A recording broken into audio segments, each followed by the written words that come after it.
Mastodon.eus jaio da mundura euskaraz salto egiteko sare soziala hain zuzen. Eta indarrean dator gainera gurean geratzeko asmoa baitu.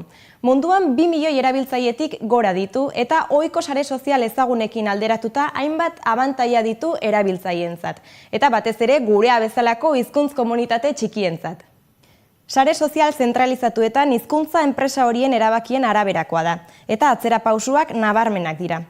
Twitterren esaterako interfaze berritik euskara kendu dute eta Googleek iragarkiak euskaraz jartzea debekatu du. Mastodon software librea denez sare deszentralizatua da, horregatik datuen kudeaketa, pribatutasuna, erabilera arauak eta hizkuntza komunitate bakoitzaren esku daude. Eta datuak ustiatzen ez direnez ez dago publizitaterik. Mastodon.eusek 2 berezitasun nagusi ditu. Euskarazko instantzia dela eta interneteko euskal komunitateak sortu duela komunitatearentzat. .eus eta Azkue Fundazioak, Dina Hosting, Laborategia 2.0 eta Jametza enpresak, Talaios Kooperatiba eta librezaleko aktivisten elkarlanetik jaio da. Mastodon.eus euskaldunak batu eta munduarekin harremanetan jarri nahi dituen sare sozial librea da, eta milaka instantzia daude bertan. Beraz, animatu zaitez probatzera, ziur gustatuko zaizula.